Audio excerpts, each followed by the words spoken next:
आज हम डिस्कस करने वाले हैं द मार्टिस कॉर्नर स्टोरी की समरी।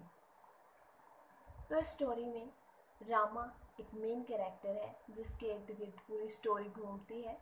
और वो एक फूड वेंडर है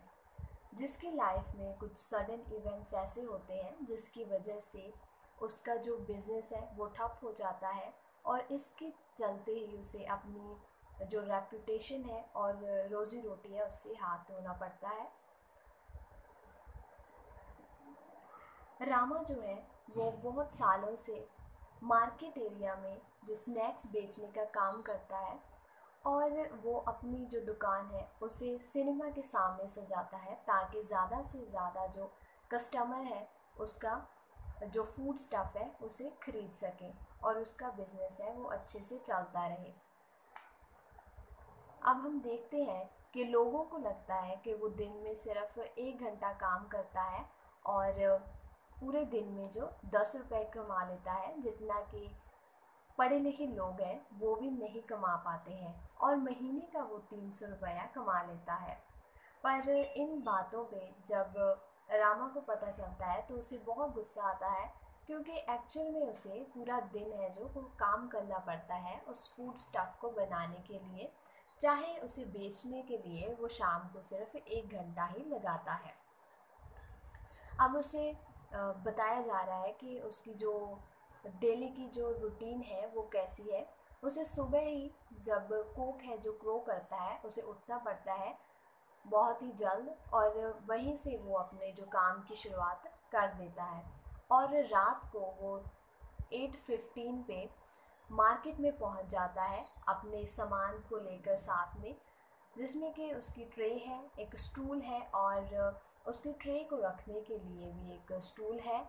और उसके साथ साथ उसके एक हाथ में लैंप होती है और उसके आगे बताया गया है कि जो इसका जो फूड स्टफ़ है उसमें क्या क्या चीज़ें मौजूद हैं। Bondas, dosas, chapatis and duck eggs और उसके अलावा कॉफ़ी है एंड चटनी। जब भी इवनिंग शो के बाद जो सिनेमा की क्राउड बाहर निकलती है तो वो रामा के सामान को जो फूड स्टफ़ है उसे खरीदती है और इसके अलावा जो जगह उसने अपनी दुकान सजाने के लिए रखी हुई है उस जगह पर उसके आने से पहले एक यंग लड़का है वो वहाँ पे अपना बिजनेस करता है बट उसे आते देखकर ही वो वहाँ से चला जाता है और जो रामा है इस बात का बिल्कुल भी जो गुस्सा नहीं करता और बड़े ही काइंडली वो बाकी लोगों से कहता है कि जब वो वहाँ ना हो तो अच्छी बात है कि कोई और है जो वहाँ पे अपना काम चला रहा है, उसकी रोजी रोटी चल रही है। तो बड़ा ही काइंड नेचर का पर्सन है। इसके बाद हम देखते हैं कि जो कस्टमर्स हैं रामा के वो उसे बहुत ही एडमायर करते हैं, बहुत ही उसे प्यार करते हैं और जब भी वो अपना जो फूड स्टफ़ है वो लेकर पहुंचता है तो बहुत सी क्राउड है उसके इर्द गिर्द जमा हो जाती है और इस बीच में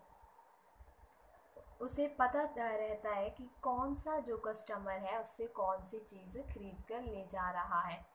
और उसके कस्टमर्स हैं जो उनमें बहुत सारे लोग शामिल हैं जैसे कि झटका ड्राइवर्स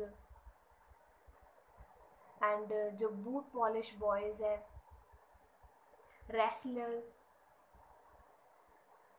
ब्लाइंड बैगर और उसके बाद जो ग्रास सेलिंग वीमेन है एंड एक स्लाई फेलो जो कि उससे फूड खरीद कर एक प्रोस्टिट्यूट को देकर आता है। अब जो रामा है वो बहुत ही जो सिंपैथी है वो फील करता है बूट पॉलिश बॉयज़ के लिए जो कि होमलेस हैं और इसलिए रामा को उन पर बहुत तरस आता है और जब भी उनसे कोई भी जो कस्टमर है वो झगड़ा करता है पैसों को लेकर तो वो उन्हें बोलता है कि उन्हें तो इन बॉयज़ को ज़्यादा जो पे करना चाहिए ताकि वो पेट भर खाना खा सके। पर जो रामा है हम देखते हैं कि उसे औरतों को सर्व करना है जो वो बिल्कुल भी पसंद नहीं है क्योंकि वो उनकी लाउड वॉइसेस से बहुत ही डिस्टर्ब होता है, इरिटेट हो जाता है।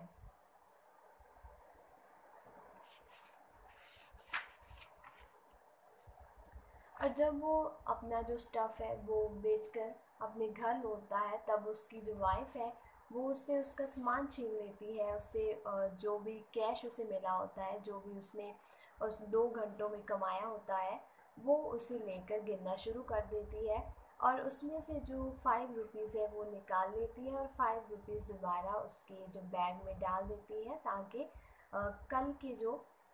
इन्वेस्टमेंट है उसमें वो काम आ सके।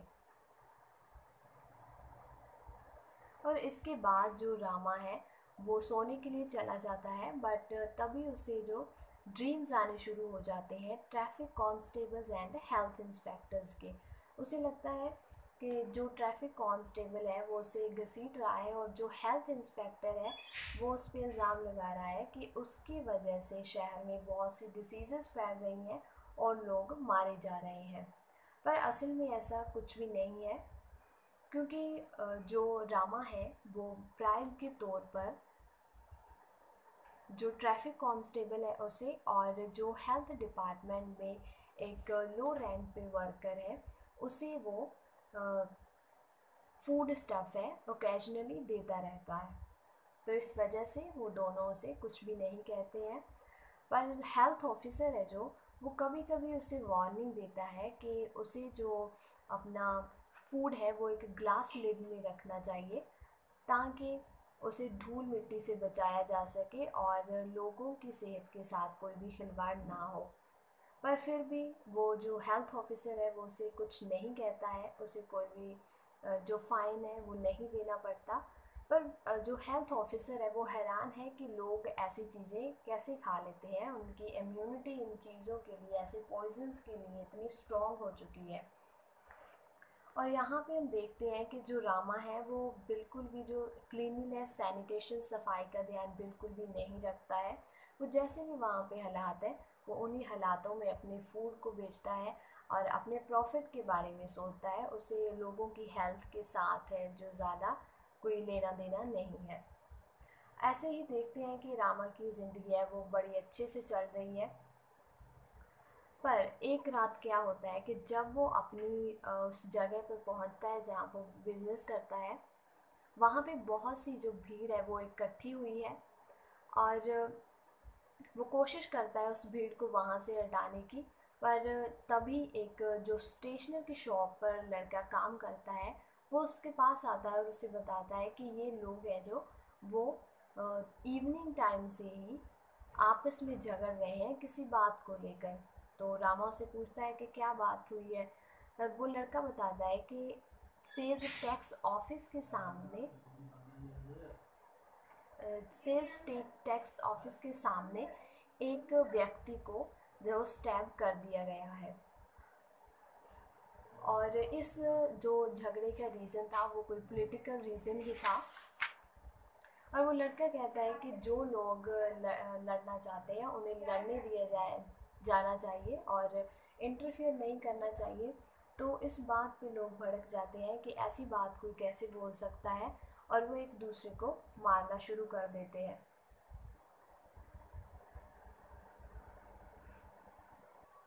तभी वहाँ कुछ लोगों की एंट्री होती है जो कि शॉपमैन को बोलते हैं कि वो अपनी दुकानों को बंद कर दें। तो जो शॉपमैन अपनी दुकानें बंद नहीं करते हैं उनकी दुकानों को लूट लिया जाता है, और पूरे 1 घंटे में ही जो मार्केट एरिया है वो लड़ाई के मैदान में तब्दील हो जाता है। इसके बाद इस सीन में पुलिस की एंट्री होती है, बट जैसे कि पुलिस हम देखते हैं स्टोरी में कि पुलिस है जो, वो एक ग्रुप को फेवर कर रही है, एक ग्रुप की साइड पे है। और इसके बाद जो लड़ाई के दौरान बहुत से लोग हैं जो वो जख्मी हो चुके हैं, वो शाउट कर रहे हैं, और कुछ लोग हैं वो नाइफ्स लेकर इधर उधर दौड़ रहे हैं। और पुलिस ने जो लाठी चार्ज है वो शुरू कर दिया है, और उसके बाद भी जब सिचुएशन उनसे नहीं संभलती है तो उन्होंने फायरिंग शुरू कर दी है। इसमें भी बहुत से लोग जो मारे जाते हैं। और रामा इस पूरी लड़ाई के दौरान जो अपने आप को हाइड कर लेता है, और जैसे ही सिचुएशन थोड़ी ठीक होती है तो उसके बाद वो घर चला जाता है। और अपनी वाइफ को जो उस पूरी घटना के बारे में बताता है कि अब पता नहीं उनका क्या होगा और उनका बिजनेस वहाँ पे चल पाएगा या नहीं चल पाएगा। तो इसके बाद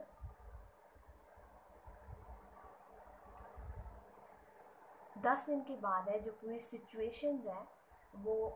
नॉर्मल हो जाती है और एक इंक्वायरी है जो शुरू हो जाती है कि जो पुलिस है उसे फायरिंग करनी चाहिए थी या नहीं करनी चाहिए थी, या फिर पुलिस ने इस टाइम पे क्या प्रिकॉशंस लिए हैं लोगों को बचाने के लिए। तो वहीं पर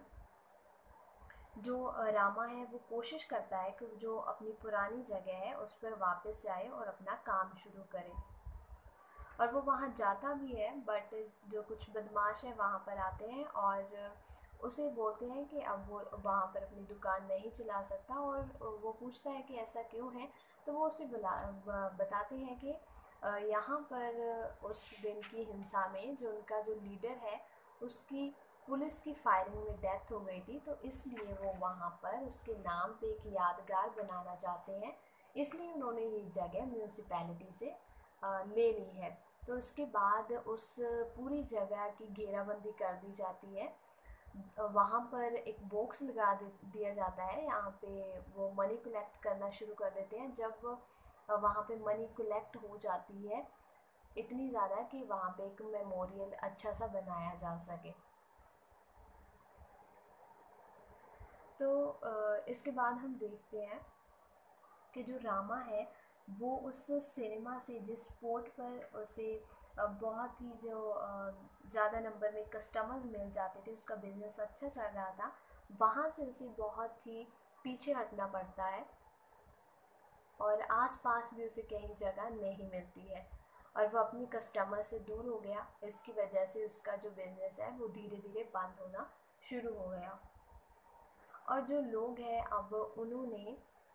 जो एक वहाँ पर यंग लड़का उसकी जगह पर बैठता था, अब उसके पास जाना शुरू कर दिया है और इतनी दूर उसके पास कोई भी नहीं आता, और इस वजह से वो जो फूड स्टफ़ है वो प्रिपेयर करता है वो कम क्वांटिटी में बनाता है और वो भी उसका है जो वो बिक नहीं पाता। इस वजह से वो अपनी वाइफ के सुजेशन पर उन्हीं पुरानी चीज़ों को दूसरे दिन ले आता है, और जब उसे लोगों ने खाया तो उन्हें लगता है कि जो उसकी क्वालिटी है जो खाने की वो गिर चुकी है। तो इस वजह से भी जो उसका नाम है, जो रेपुटेशन है, वो मार्केट में ख़राब हो जाती है कि अब उसका फूड है वो पहले जैसा नहीं रहा, और धीरे धीरे करके उसका जो पूरा बिजनेस है वो ख़त्म होना शुरू हो जाता है। और वो एक दिन डिसाइड करता है कि अब वो ये बिज़नेस नहीं करेगा,